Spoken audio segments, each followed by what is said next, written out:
So this could be a fun drinking game over the next week. Take a shot every time you hear a speaker at the RNC say the Republican Party is the party of life, or every time you hear a speaker argue for overturning Roe v. Wade. Drink up. Or, and this is the bonus, if you hear a Republican say the words legitimate rape, a la Todd Akin, you could just finish the whole bottle. Though something tells me that Todd Akin isn't going to be allowed within 100 yards of the RNC stage this week, maybe 100 miles. Still, we should expect an endless stream of social wedge issues to be thrown around in Tampa over the next few days, primarily to distract voters from the real agenda of today's Republican Party, which is to destroy the middle class and redistribute all the way to the very top, all of the middle class's money, give it all to guys like Mitt Romney.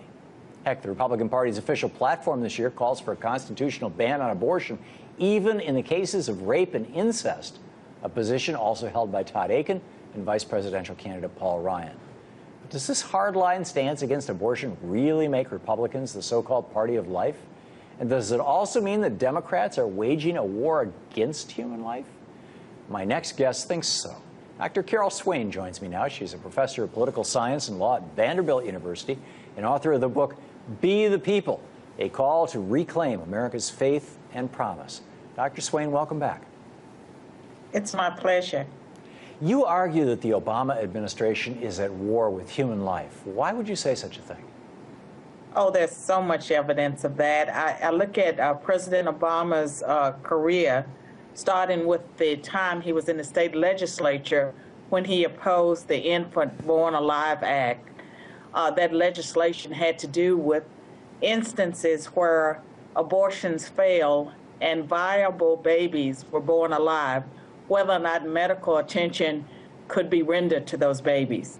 And we're all familiar with the statement he made that he didn't want any of his daughters to be punished with a baby.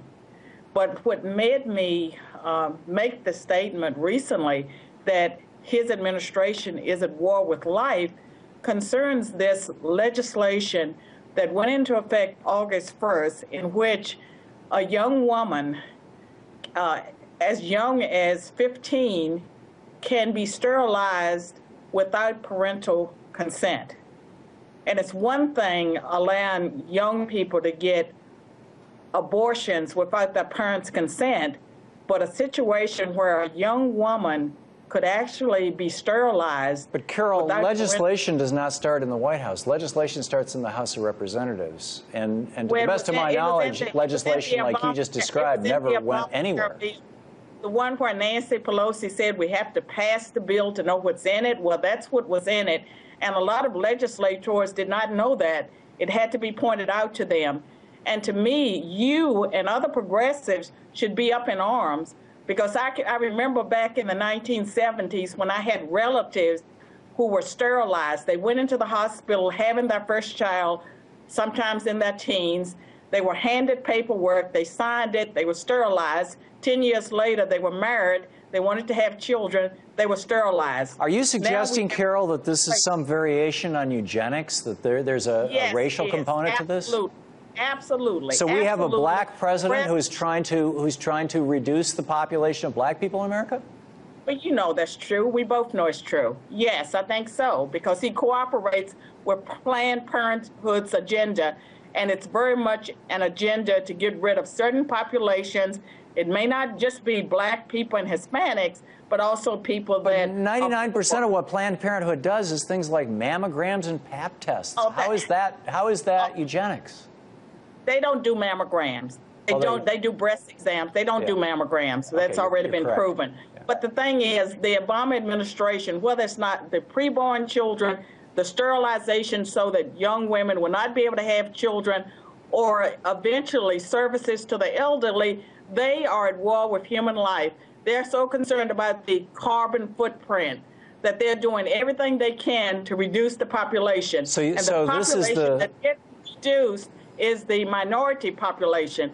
And you and other progressives should be up in arms. So I'm just trying to understand this, Carol. So the tree huggers, the environmentalists, the people who are concerned about too much carbon dioxide in the atmosphere, they're pushing an agenda of sterilizing African-American young women, 15-year-old African-American women, without their consent or knowledge, so that there will be fewer people producing carbon dioxide.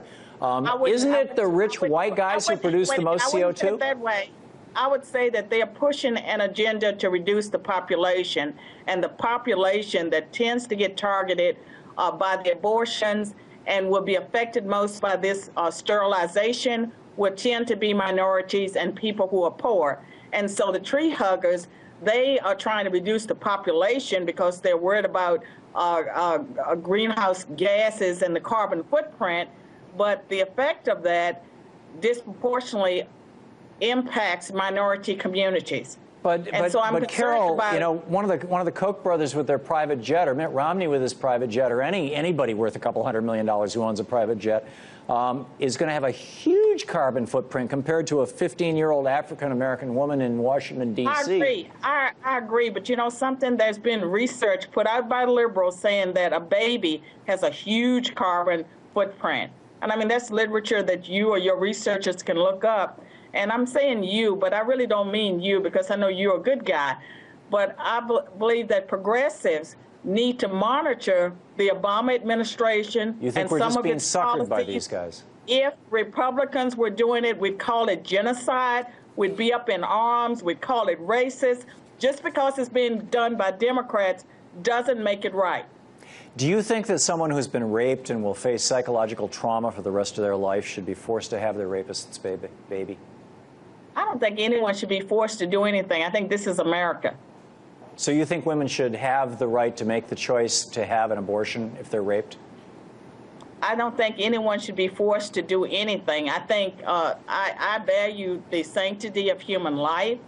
I think that abortion should certainly be available to women in life-threatening situations. And that's pretty much my position on it. If you look at Ethel Waters and many great people that we know that had many talents, they were the product of rapes.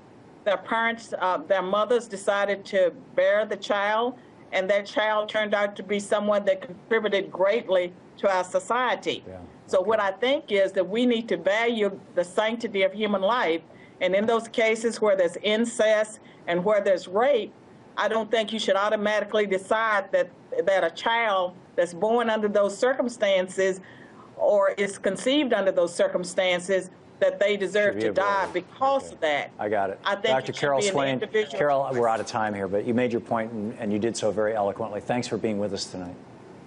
Thank you.